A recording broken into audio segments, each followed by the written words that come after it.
Welcome everyone, and in this video we are going to talk about some basics of calculus.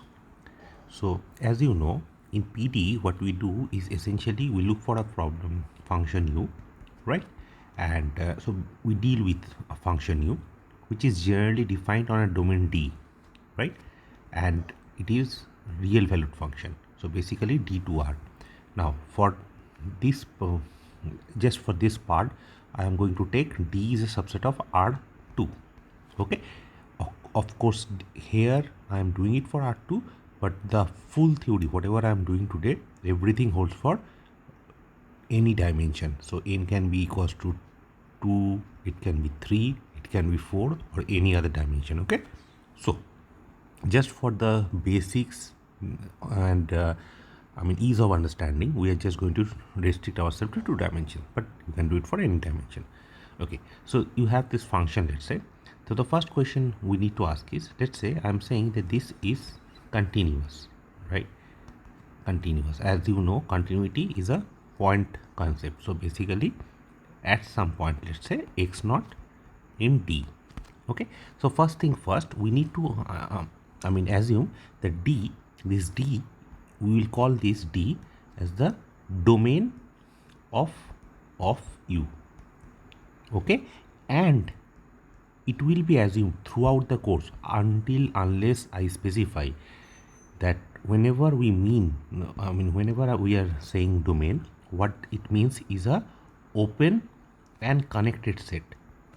For now, let's just understand it this way: connected set.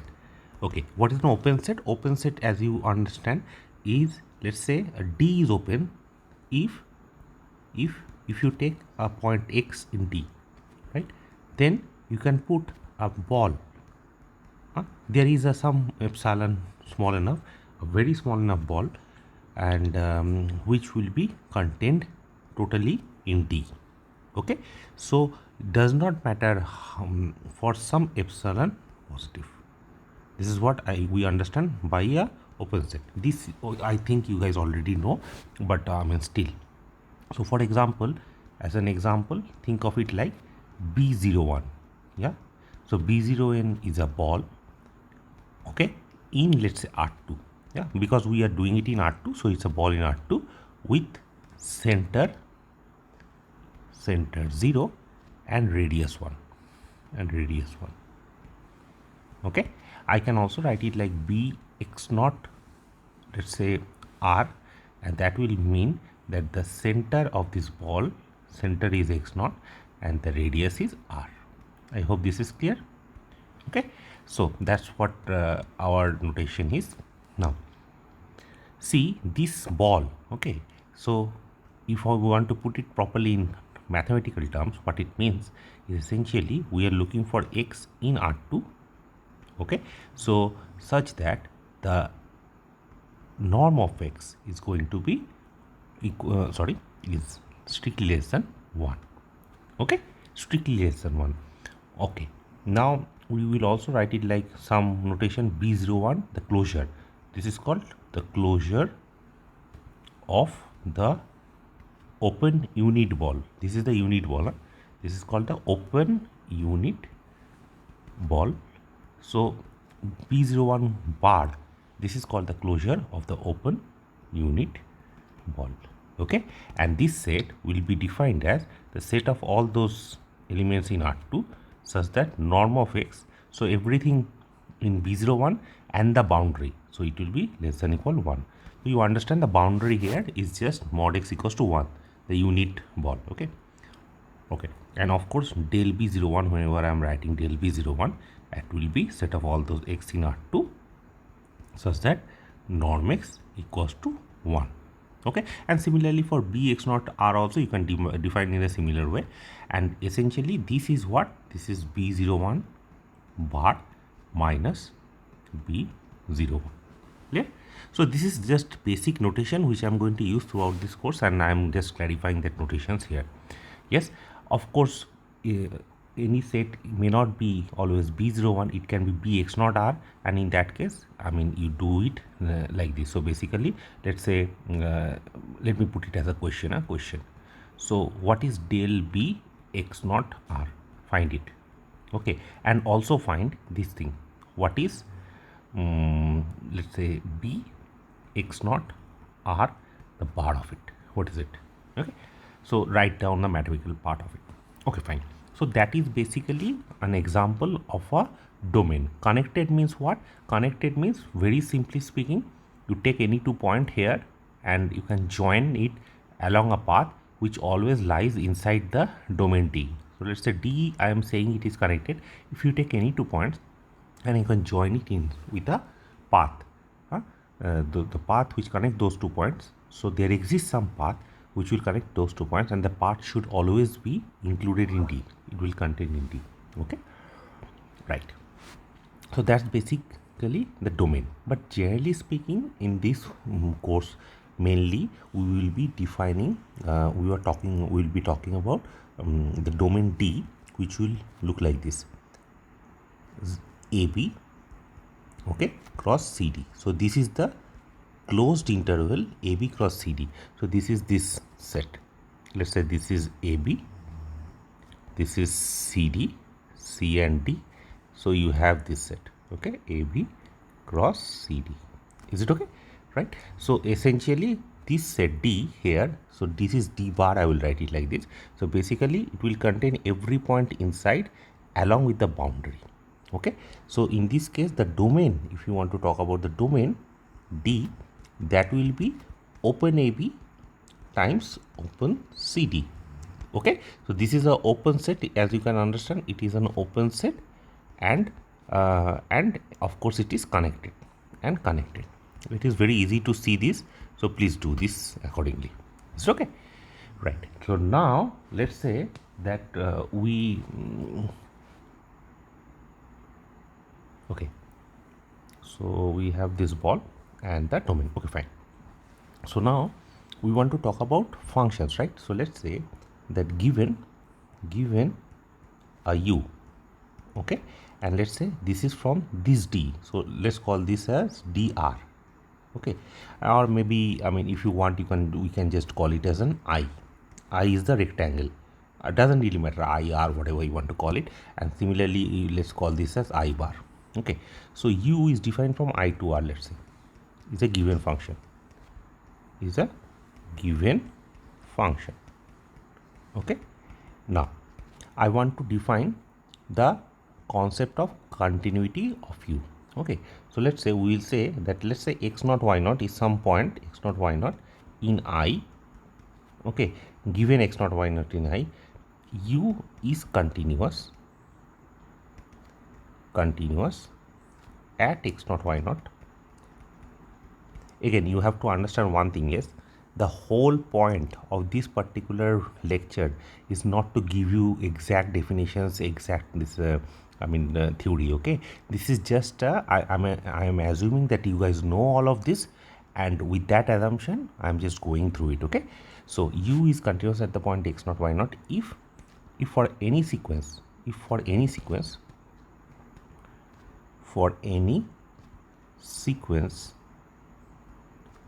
xn yn converging to x naught y naught, u of xn yn must converge to u of x naught y naught, right? So that's your definition of continuity. So basically what I am trying to say is this: let's say x naught y naught is some point, okay, and the thing is this, and you do realize that there are like infinite number of ways we can approach this point, right? We can come towards this point. So essentially, see, we know that u will be given to us, right? So u at the point x naught y naught is given to us. We know what that is. What we are saying is, when is it continuous? We are saying u is continuous if it doesn't really matter which path you are taking to go towards x naught y naught. Along that path, u of that, I mean, you take any point at that path close enough. Okay, so basically going towards x naught y naught, you take any point, that point, so u of that point, okay, the functional value of u at that point should also converge to u of x naught y naught. That's what it means. Okay, so for as an example, let's see. So let's say u of xy equals to a constant k. K can be 1, k can be 5, doesn't really matter. But so you can see it is trivially continuous. It is trivially continuous. Okay, why it is continuous? Can you guess? Okay, let's give you a simple answer. Let's say xn yn is any sequence which converges to x0 y0, right? Okay, then you see what is u of x and yn. U of x and yn, that will be k for all n in n, right? Because u is always k, so u of x and yn doesn't really matter what x and y's are. U of x and yn is going to be k, and that will of course converge to u of x0 y0, right? So it is trivially true, hence it is continuous. So that's one example. Now you can of course make a lots of different examples. Let's say u of xy equals to some function phi of x times xi of y, okay, where phi and xi are continuous, okay. Continuous where? Continuous in whatever domain x is varying and whatever domain y is varying. So basically in this case it is continuous in closed AB and closed CD respectively. Let's just understand that, respectively. Okay, right.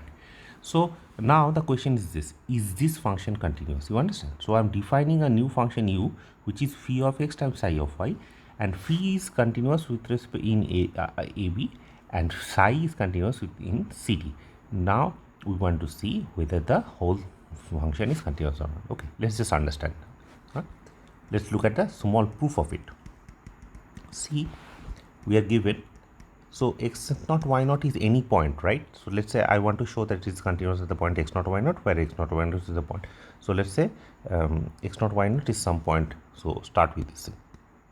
So x0 y0 is some point in, for now let's just stick with open AB cross CD. Okay, let's do it for the open thing. Forget about the closed one, don't worry about it, because generally continuity we define it for the open thing. So we define it for open. Okay, so we do it between AB and CD. Is it okay? Right, now let's see x0 y0 is in AB cross CD, right? We start with that point, and let an arbitrary sequence x and yn is an any arbitrary sequence that converges to x0 y0. Is it okay? Now if that happens, what does that means? So what is the mathematical meaning of it? It means that the norm of xn minus x0, okay, so let me put it this way. It means that I'm just giving you the definition. Given epsilon greater than 0, their x will be delta greater than 0, such that basically u of, so that's what it means for a function to be continuous, right?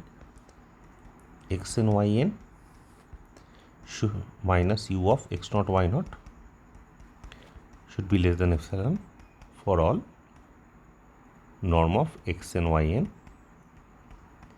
minus x0 y0 less than delta. That's what continuity means, right? This is continuity in terms of epsilon and delta.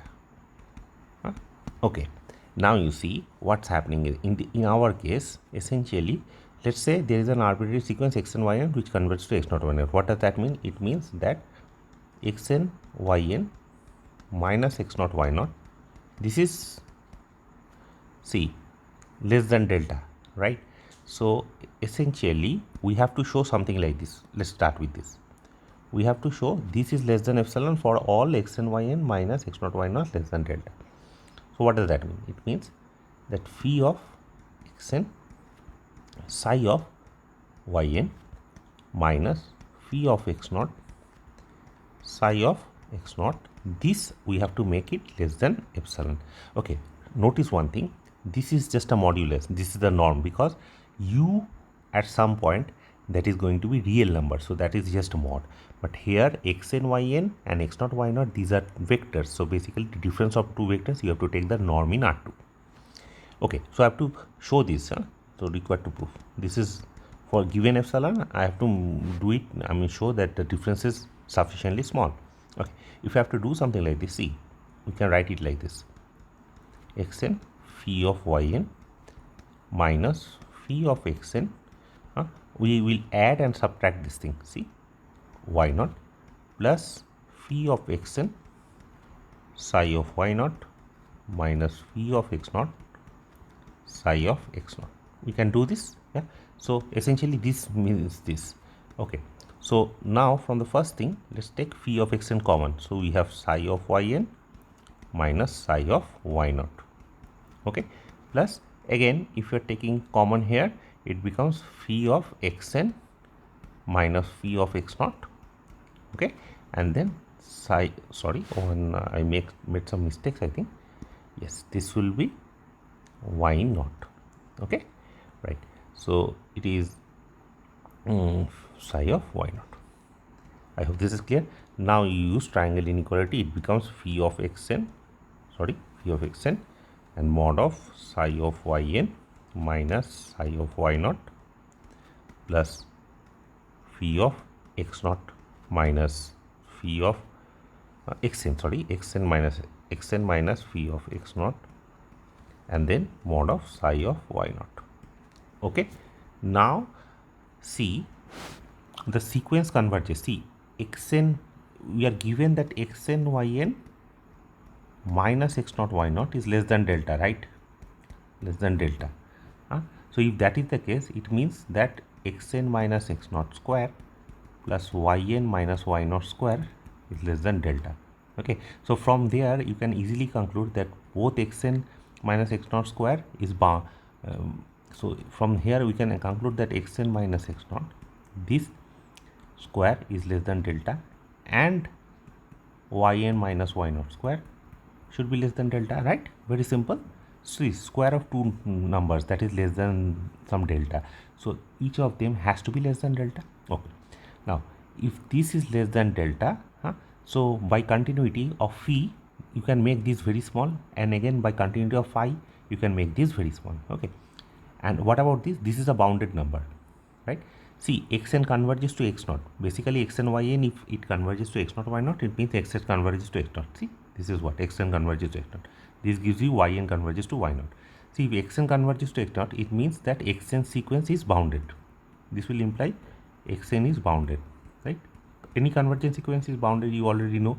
Again here, it means that yn is bounded.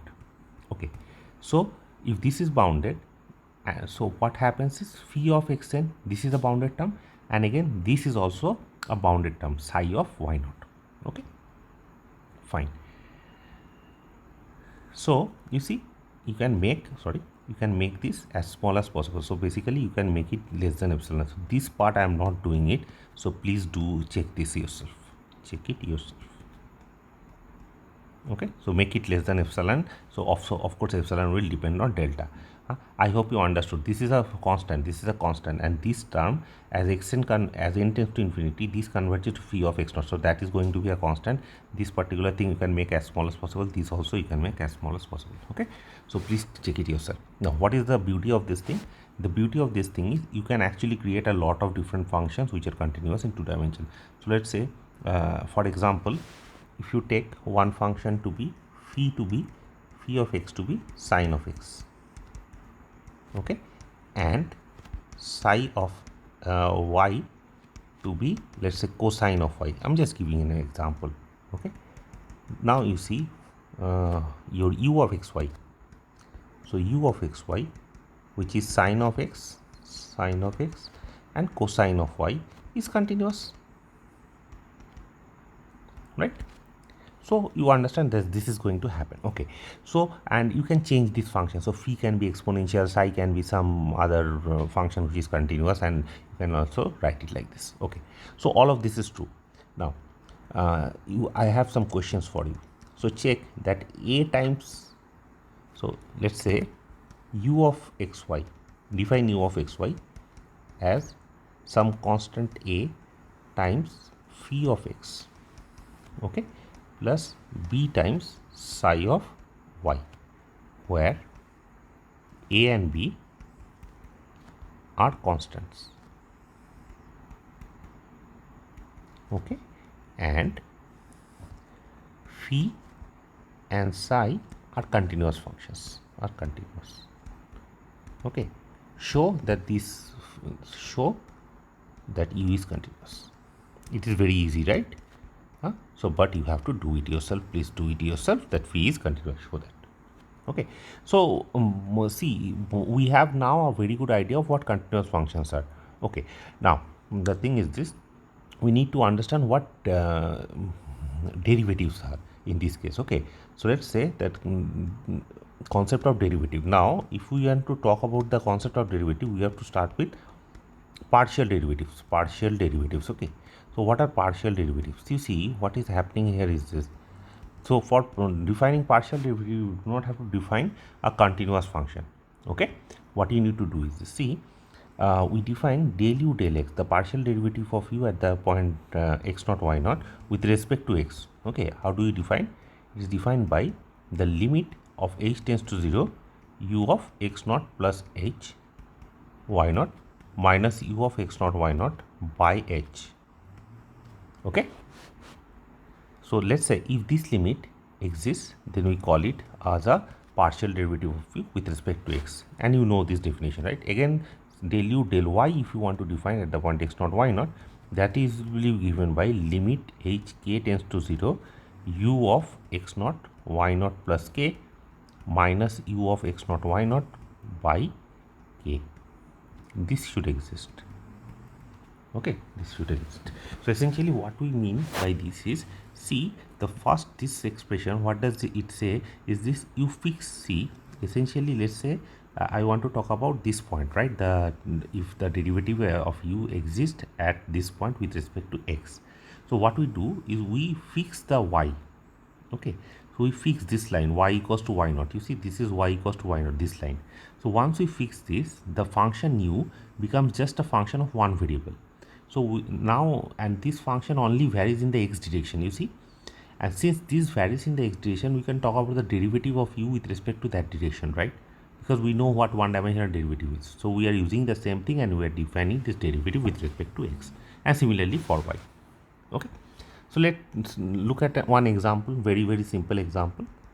So let's say that u of xy is given to be exponential x times sine y. Okay, and I want to define what is u x at the point x and y, some point x naught y naught. Okay, so how do I define it? It is limit h tends to 0,